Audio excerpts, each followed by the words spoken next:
Hey guys, this is Mrs. Griffith, and I am going to do your read aloud for Monday, April 6th.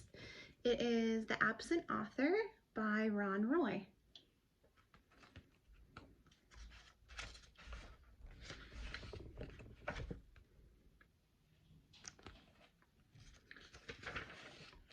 Chapter 1. Please, Josh, Dink said. If you come with me today, I'll owe you one. Just name it, anything. Dink's full name was Donald David Duncan, but no one in Greenlawn ever called him that, except his mother when she went business. Josh Pinto grinned at his best friend.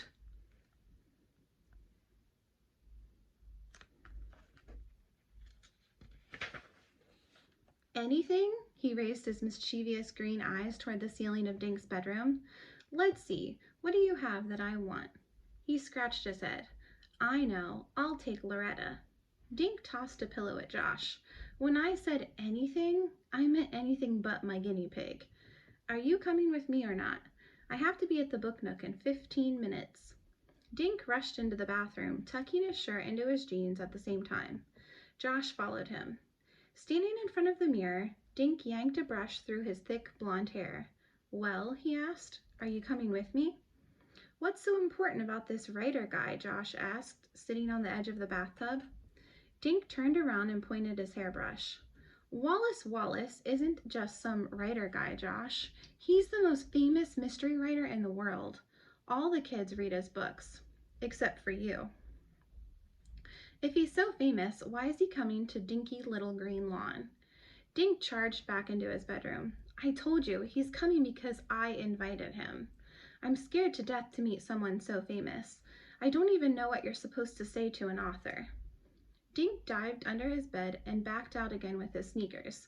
Please come with me. Josh leaned in the bedroom doorway. Sure, I'll come, you dope. I'm just trying to make you sweat. Usually you're so calm. Dink stared at his friend. You will? Thanks. I can't believe Wallace Wallace is really coming. And then in the corner of the page, there's a little key that says Shangri-La Hotel. When I wrote and asked him, I never thought he'd say yes. Dink yanked his backpack out of his closet. Pack my books, okay? I'm getting Wallace Wallace to sign them all. Josh began pulling Wallace Wallace books off Dink's bookshelf. Geez, how many do you have? Every one he's written. Dink sat on the floor to tie his sneakers. 23 so far. You should read some of them, Josh. Josh picked out The Poisoned Pond and read the back cover.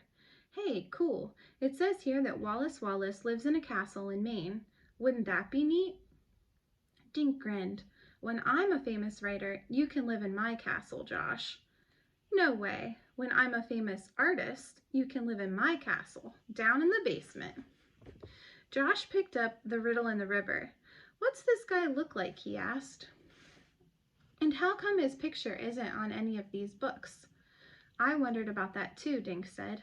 I sent him one of my school pictures and asked for one of him, but when I got his letter, there was no picture. He finished tying the laces. Maybe Wallace Wallace just doesn't like having his picture taken. Josh squeezed all 23 books into Dink's pack. He grinned at Dink. Or maybe he's just too ugly. Dink laughed. Gee, Josh, you're ugly and you love having your picture taken. Ha ha. Josh picked up his drawing pad. But just because you're my best friend, I'll draw his picture at the bookstore. Dink looked at his watch. Yikes, he said. We have to pick up Ruth Rose in 1 minute. He tore into the bathroom and started brushing his teeth. How'd you get her to come? Josh called. Dink rushed back into his room, wiping toothpaste from his mouth. You kidding? Ruth Rose loves Wallace Wallace's books. Dink slung his backpack over his shoulder. He and Josh hurried next door to 24 Woody Street. Tiger, Ruth Rose's orange cat, was sitting in the sun on the steps. Dink pressed the doorbell. Ruth Rose showed up at the door. As usual, she was dressed all in one color. Today it was purple. She wore purple coveralls with a purple shirt and had on purple running shoes. A purple baseball cap kept her black curls out of her face. Hey, she said.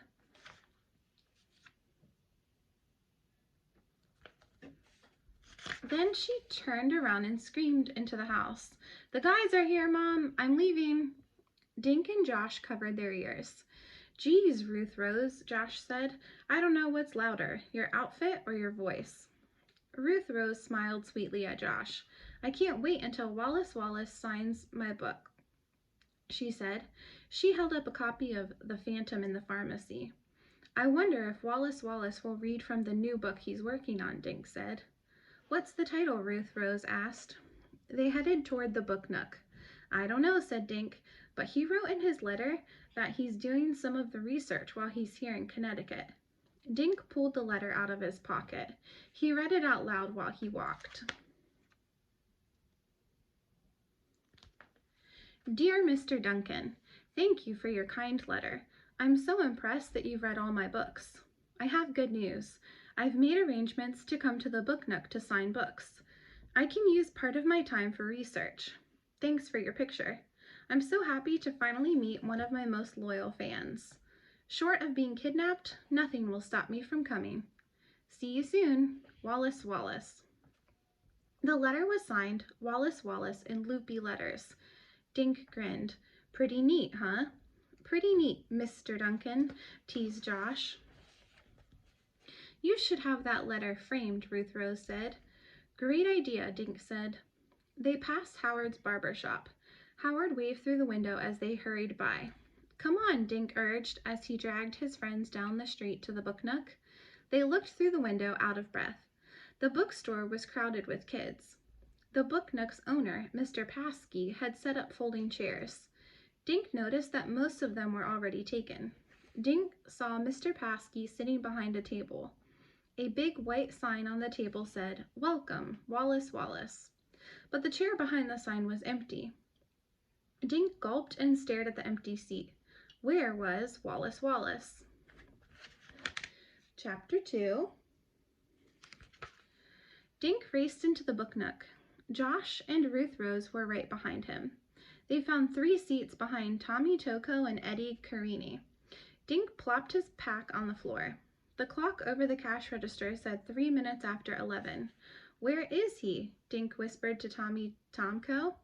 Tommy turned around. "Beats me. He's not here yet, and Mr. Paskey looks worried." "What's going on?" Ruth Rose said.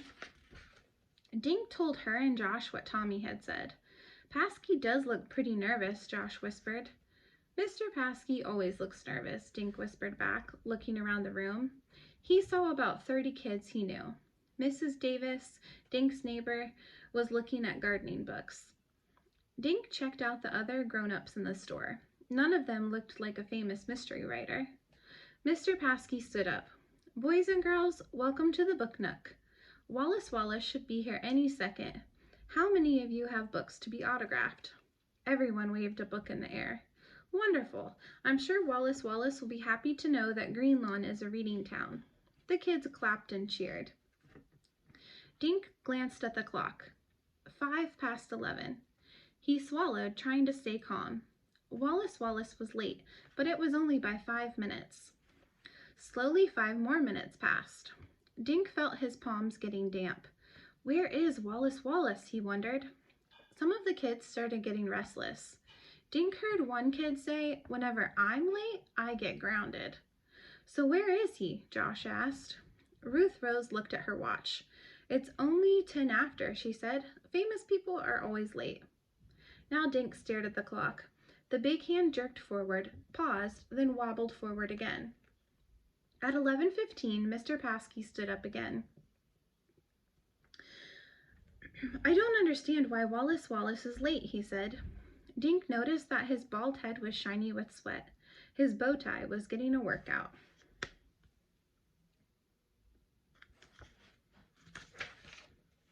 Mr. Paskey smiled bravely, but his eyes were blinking like crazy through his thick glasses. "Shall we give him a few more minutes?" The crowd grumbled, but nobody wanted to go anywhere. Ruth Rose started to read her book. Josh opened his sketch pad and began drawing Mr. Paskey. Dink turned and stared at the door. He mentally ordered Wallace Wallace to walk through it. "You have to come," thought Dink.